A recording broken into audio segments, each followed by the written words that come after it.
اور اس کی خبر لانے کے لیے آپ نے شام کے مقام پورا تک 2 آدمی بھیجے۔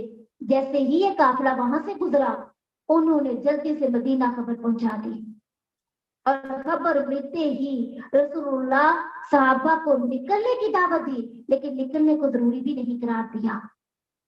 تو یہاں پہ کیا کہا جا رہا ہے؟ غزوہ بدر کا اسباب کیا ہوا؟ اچھا، غزوہ بدر کو یوم الفرقان بھی کہا جاتا ہے، حق اور باطل کے درمیان مارکا ارائی، جنگ، حق اور باطل کے درمیان فیصلہ۔ اصل میں ہوا یوں تھا کہ قریش کا ایک بہت بڑا تجارتی قافلہ ابو سفیان کی سرکردگی میں شام سے مکہ کی طرف روانہ ہوا۔ کدھر سے، کہاں سے کہاں گیا؟ شام سے مکہ کی طرف۔ رسول اللہ صلی اللہ علیہ وسلم کو اس قافلے کی اطلاع ہوئی تو آپ نے صحابہ کرام کو آگاہ کیا، جب وہ حجاز سے گزرے گا اس پر چھاپا ماریں گے، ہو سکتا ہے کہ اللہ تعالیٰ اس کا قیمتی ساز و سامان انہیں غنیمت میں دے دے۔ انہیں مال کی اشد ضرورت تھی نا، کیونکہ انہوں نے اپنا مال مکے میں چھوڑ دیا اور ہجرت کر کے اپنا آپ بچایا، جس پر قریش نے قبضہ جما لیا تھا۔ تو جب قریش کا قافلہ آ رہا تھا، شام سے مکہ کی طرف روانہ ہوا، تو مسلمانوں کو جب اطلاع ہوئی تو انہوں نے کہا کہ ہم ان کے خلاف ان کے ساتھ جنگ و جہاد کریں گے۔ کیوں کریں گے؟ کس وجہ سے؟ کیونکہ ایک تو انہوں نے مسلمانوں کو کیا کیا؟ مکہ سے نکال دیا۔ دوسرا، ان کا جو مال تھا، ان کی جائیدادیں، ان کی زمینیں جو مسلمان مکہ میں چھوڑ رہے تھے، ان پہ قبضہ کر لیا۔ یہ سارا حق جو مسلمان کا تھا انہوں نے اپنے قبضے میں کر لیا۔ تو کیا ہوا؟ جب یہ خبر اللہ کے رسول کو پہنچی کہ یہ مکہ کی طرف سے گزر رہے ہیں شام سے جاتے ہوئے، تو اللہ کے رسول صلی اللہ علیہ وسلم نے یہ صحابہ کرام سے مشورہ کیا کہ ہم باہر نکل کے کفار کے ساتھ جنگ کریں۔ چنانچہ اس دعوت پر 313 ایک جگہ پہ آتا ہے، ایک جگہ پہ آتا ہے 314 اور ایک جگہ پہ آتا ہے 317 آدمیوں نے کہا اللہ کے رسول ہم تیار ہیں، ہم ضرور آپ کے ساتھ جنگ کے لیے نکلیں گے۔ ان میں 82 مہاجرین تھے، 61 قبیلہ اوس کے اور 170 قبیلہ خزرج کے انصار تھے۔ انہوں نے مکمل تیاری بھی نہ کی تھی، سواری میں صرف 2 گھوڑے اور 70 اونٹ تھے۔ کتنے تھے؟ 2 گھوڑے۔ ذرا امیجن کریں، اتنے سارے لوگ کو گھوڑے 2 اور 70 اونٹ، اور لوگ کتنے تھے؟ 313۔ کیا ان 2 سواریوں میں جو 2 گھوڑوں اور 70 اونٹوں میں یہ سب سوار ہوئے؟ نہیں، کبھی کوئی سوار ہوتا اور کبھی کوئی پیدل چل نکلتا۔ اللہ کے رسول صلی اللہ علیہ وسلم نے اس کے لیے سفید جھنڈا باندھا اور اسے معصب بن عمیر کے حوالے کر دیا۔ اس کے علاوہ ایک اور جھنڈا جو مہاجرین کا تھا جسے علی بن ابو طالب لیے ہوئے تھے، اور ایک اور جھنڈا انصار کا تھا جسے سعد بن معاذ نے اٹھا رکھا تھا، مدینے کا انتظام ابن مکتوم کے حوالے کر دیا۔ یہ بھی صحابی تھے۔ اللہ اکبر۔ اللہ کے رسول مدینے سے نکلے تو بدر کے مقام پر پہنچے۔ بدر اس جگہ کا نام ہے جہاں پر یہ غزوہ ہوا، اور جس جگہ پر یہ غزوہ ہوتا ہے اسی کے نام سے اس کو غزوہ بدر کے نام سے منسوب کر دیا گیا۔ اللہ کے رسول مدینہ سے نکلے تو بدر منزل مقصود تھی۔ یہ مدینے کے جنوب مغرب میں 155 کلومیٹر کے فاصلے پر واقع ہے۔ اسے ہر طرف سے بلند پہاڑوں نے گھیر رکھا ہے۔ آمد و رفت کے صرف 3 ہی راستے ہیں، ایک جنوب میں سے جس کا ذکر یہاں پہ قرآن پاک میں آتا ہے العدوۃ القصویٰ، دور کا علاقہ، اور دوسرا شمال کی طرف ہے العدوۃ الدنیا۔ عدوۃ الدنیا کا مطلب مدینہ کی طرف، مدینہ کے قریب تھا۔ اور تیسرا جو راستہ تھا وہ مشرق میں، یعنی اہل مدینہ وہاں پر آیا جایا کرتے تھے۔ مکہ سے شام آنے جانے والے قافلوں کا راستہ ہی اسی احاطے سے کے اندر سے گزرتا تھا۔ اس میں کچھ مکانات، کنویں اور باغات تھے، اس لیے قافلے عموماً یہاں پڑاؤ ڈالا کرتے تھے اور کئی گھنٹوں سے لے کر کئی دنوں تک ٹھہرتے۔ لہذا یہ بات بہت آسان تھی کہ اس حادثے میں قریش کا قافلہ اترنے کے بعد مسلمان تینوں راستے بند کر دے اور قافلہ اپنے آپ کو ان کے حوالے کرنے پر مجبور ہو جائے۔ جب رسول اللہ صلی اللہ علیہ وسلم مدینہ سے نکلے تو آپ نے پہل پہل جو راستہ اختیار کیا تھا وہ بدر کی بجائے کہیں اور جاتا تھا. پھر آپ نے دھیمی رفتار سے بدر کی جانب پیش قدمی کر دی. جب تک قافلے کا تعلق ہے کفار کے تو ان کے پاس 1000 اونٹ تھے. کتنی تعداد تھی؟ 1000. اور مسلمانوں کے پاس صرف 2 گھوڑے اور 70 اونٹ. اور ان کے قافلے پر کم از کم 50,000 دینار کی مالیت کا سامان بھی لدا ہوا تھا. اس کا سالار تھا ابو سفیان اور اس کے ساتھ صرف 40 آدمی تھے. ابو سفیان تو ہر درجہ بیدار اور محتاط انسان تھا. ہر آنے جانے والے مسلمانوں کی نقل و حرکت کے متعلق دریافت کرتا رہتا تھا. چنانچہ ابھی وہ بدر سے کافی دور تھا کہ اسے مسلمانوں کے نکلنے کا علم ہو گیا. اب دیکھیں اس کے پاس تھوڑی سی تعداد تھی 40. مسلمانوں کی تعداد 313 تھی. اگر جس کے پاس سامان ہے مالیت جو اس نے اپنے اونٹوں پر لاد رکھا تھا وہ بہت زیادہ تھا. اب اس نے کیا کیا؟ اس نے ایک آدمی کو اجرت دی اور کہا جو مکہ میں پیغام بھیج کر آؤ کہ اہل مکہ جو ہے وہ جنگ کے لیے تیار ہو جائے اور ابو لہب اور بڑے بڑے سرداروں کو بھی بتا دو. جب یہ لشکر جوفا پہنچا تو اسے ابو سفیان کا حکم کا پیغام ملا جس میں اس نے اسے نکلنے کی اطلاع دی اور مطالبہ کیا کہ مکہ واپس پلٹ جائے. چنانچہ لوگوں نے واپسی کا ارادہ کر لیا. ابو جہل اپنے تکبر اور نخوت کے سبب آڑے آ گیا اور کوئی واپس نہ ہو سکا. صرف بنو زہرہ اپنے خلیف اور رئیس اخنس بن شریک سختی کی رائے پر واپس ہوئے. یہ 300 افراد تھے.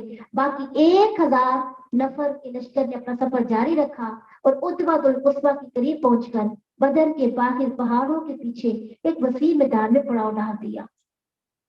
اب آپ ذرا سوچیں کہ اب ہم دیکھتے ہیں کہ مسلمانوں کی تعداد اور کفار کی تعداد کتنی ہے. کفار کی تعداد تو زیادہ تھی, مسلمانوں کی تعداد کم. کفار کے پاس اونٹ اور گھوڑے زیادہ, مسلمانوں کے پاس کم. کفار کے پاس تیر اور تلوار بھی زیادہ اور مسلمانوں کے پاس تلوار اور تیر بھی نہیں تھے. تو جب انہوں نے یہ صورتحال دیکھی نا, ابو بکر اور عمر فاروق سے آپ نے مشورہ کیا اور مقدار رضی اللہ عنہ اٹھے اور انہوں نے کہا اللہ کے رسول واللہ ہم وہ بات نہیں کریں گے جو بنی اسرائیل نے موسیٰ علیہ السلام سے کہی تھی. بنی اسرائیل نے موسیٰ سے کیا کہا؟ فَاذْهَبْ أَنْتَ وَرَبُّكَ فَقَاتِلَا إِنَّا هَاهُنَا قَاعِدُونَ. تم اور تمہارا رب جاؤ اور لڑو, ہم یہی بیٹھے ہیں. ہم آپ کے دائیں سے بائیں سے, کون کہہ رہے ہیں؟ یہ صحابہ کرام اللہ کے رسول کو کہہ رہے ہیں. ہم آپ کے دائیں سے بائیں سے آگے سے پیچھے سے لڑیں گے. اس سے نبی صلی اللہ علیہ وسلم کا چہرہ مبارک چمک اٹھتا ہے.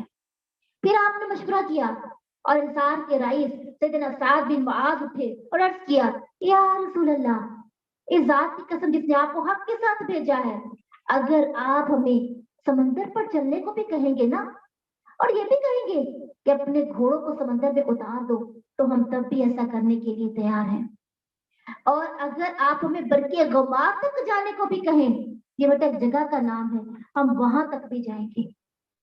جب یہ بات دیکھیں نا, جب آپ مجھے یہ کہیں کہ میں آپ کے ساتھ ہوں, میں آپ کی ہر خوشی ہر غم میں آپ کا ساتھ دوں گا, تو کتنا انسان کا دل بھر جاتا ہے نا, کتنی خوشی ہوتی ہے.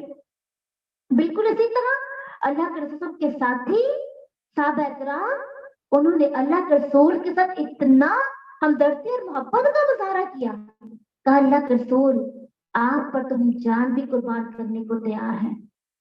اور آج جب اللہ کے رسول کے خاکے بنائے جائیں اور آج اگر اللہ کے رسول کے خلاف پروپیگنڈے کیے جائیں اور اگر آج قرآن کو نالیوں کی زینت بنایا جائے, قرآن کے اوراق پر پیشاب کیا جائے, پخانہ کیا جائے, تو میرا اور آپ کا دل کیا ڈرتا ہے کہ ہمیں اس قرآن کے اوراق سے محبت ہے؟ کیا ہمیں اللہ کے رسول صلی اللہ علیہ وسلم کی ذات سے محبت ہے؟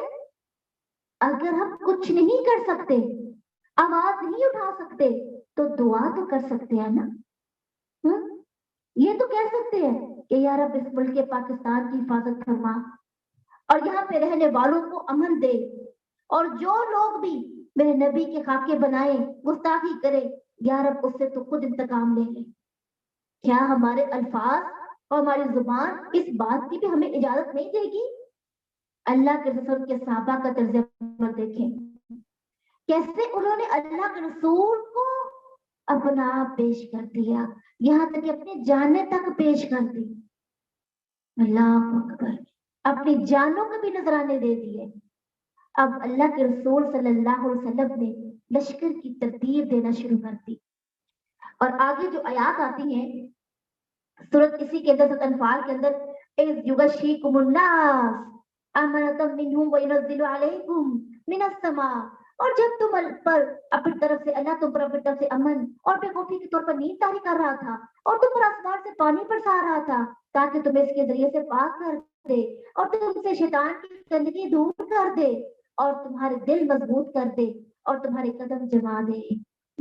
سورۃ انفال کی آیت کیا بتا رہی ہے کہ جب یعنی مسلمان کیونکہ تعداد میں کم، کفار کی تعداد زیادہ، تو آٹومیٹکلی انسان گھبرا جاتا ہے نا کہ ان کے پاس اتنا اسلحہ، اتنی تعداد اور ہمارے پاس کچھ بھی نہیں. تو اللہ کے رسول جب لشکر کی ترتیب دیتے تو بہت سے صحابہ کرام جو انصار میں سے بھی تھے گھبرانے لگے. ایک پریشانی سی کیفیت کی طاری ہو گئی نا دل پہ. تو یہاں پہ کیا کہا جا رہا ہے، تب اللہ نے تم پر بے امن اور بے خوفی کے طور پر نیند طاری کر دی اور تم سے آسمان پر سے پانی برسایا تاکہ تمہیں اس کے ذریعے پاک کر دے اور تم سے شیطان کی گندگی کو دور کر دے اور تمہارے دل مضبوط کر دے اور تمہارے قدم جما دے. کیا مطلب ہے؟ مطلب یہ ہے کہ نیند ایک ایسی کیفیت ہے جب انسان بہت تھکا ہوتا ہے، جب پریشان ہوتا ہے، غم اس پہ سوار ہوتا ہے، تو کیا کہا جاتا ہے، آپ تھوڑی دیر کے لیے آرام کر لیں. اب جنگ کا موقع ہو تو نیند آتی ہے؟ نیند تو نہیں آتی نا. لیکن اس جنگ کے موقع پر اللہ رب العزت کی طرف سے مسلمانوں پر، صحابہ کرام پر اتنا کرم نازل ہوا کہ اللہ نے ان کو اونگ دے دی، نیند دے دی، تاکہ وہ نیند کے بعد جب فریش ہو تو فریش اور تازہ دم ہو کر وہ جنگ اور جہاد میں شرکت کریں. پھر آسمان سے بارش کو برسایا، تر و تازہ کیا، کیونکہ بارش انسان کی صحت پر بھی اور انسان کے دل پر بھی اثر انداز ہوتی ہے. اچھا لگتا ہے نا بارش کا پانی، تاکہ اللہ تعالیٰ پاک کر دے. اور ان کے اندر جو گندگی تھی، شیطان نے کیا گندگی ڈالی تھی، مایوسی، نا امیدی، کہ وہ تعداد میں زیادہ، ہم تعداد میں کم، اگر ہم ہار گئے تو ہم کیا کریں گے، اگر ہم جانوں سے ہاتھ دھو بیٹھے تو کیا کریں گے. ان کی یہ ناامیدی اور ناامیدی اور مایوسی تھی، اللہ نے ختم کی اور اللہ نے ان کے دلوں کو مضبوط کر کے ان کے قدموں کو جما دیا. اب کیا ہوتا ہے، جمعے کے دن 17 رمضان 2 ہجری دونوں فوجوں کا آمنا سامنا ہوا. اللہ کے رسول صلی اللہ علیہ وسلم نے دعا کی، اللہم ہذہ قریش، اے اللہ یہ قریش ہے جو اپنے غرور اور تکبر کے ساتھ تیری مخالفت کرتے ہوئے اور تیرے رسول کو جھٹلاتے ہوئے آئے ہیں. اے اللہ تیری مدد جس کا تو نے مجھ سے وعدہ کیا ہے، اے اللہ آج انہیں شکست دے دے. پھر ہم نے صفے برابر کے فرمایا، جب تک میرا حکم نہ آ جائے لڑائی شروع نہ کرنا. اس کا اللہ کے رسول نے حکم دیا. اور جب وہ تمہارے قریب آ جائے تو ان پر تیر چلانا، اور جب وہ تم پر چھا جائے تو تلوار نہ کھینچنا. تو کیا ہوتا ہے، اللہ کے رسول نے جب یہ دعا کی کہ یا رب اس جماعت کو ہلاک کر دے نا، کیونکہ اگر یہ جماعت ہلاک نہ ہوئی تو تیری تو چھوٹی سی جماعت ہے، یعنی اللہ تعالیٰ کے نام لینے والے چند لوگ ہیں، اور اگر میری جماعت کو ختم کر دیا گیا، اگر عبادت کرنے والے ختم ہو گئے تو پھر تیری عبادت کون کرے گا. اور آپ نے خوب تضرع اور آج سے دعائیں کی اور اسی طرح مقابلہ شروع ہو گیا. اس کے اندر اس انوار کے اندر آتا ہے سیحزم الجمع ویولون الدبر، قریب جیسا شکست کھا جائے گا اور پیٹھ پھیر کر بھاگے گا. آپ صلی اللہ علیہ وسلم نے ایک مٹھی کنکڑی مٹی لی اور چہرے بگڑ جائیں کہتے ہوئے مشرکین کے چہروں پر دے ماری. اللہ کی قدرت، کوئی مشرک نہ بچا جس کی دونوں آنکھوں رکھنے میں ایک مٹھی مٹی نہ پڑی ہو. اس کے متعلق اللہ نے کیا پارہ نمبر 9 کے اندر کہا تھا، وَمَا رَمَيْتَ إِذَا رَمَيْتَ وَلَكِنَّ اللَّهَ رَمَى، جب آپ نے پھینکا تو در حقیقت آپ نے نہیں پھینکا بلکہ اللہ نے پھینکا ہے. اب یہ جوش اور مسلمانوں کا جذبہ اور صفوں کو چیرتے ہوئے جنگ اور جہاد کا آغاز ہو گیا. اب مسلمانوں کی تعداد چونکہ کم تھی تو اللہ تعالیٰ نے فرشتوں کے ذریعے مسلمانوں کی مدد کی. وہ مدد کیا تھی کہ مشرکین کے فرشتے کیا کرتے،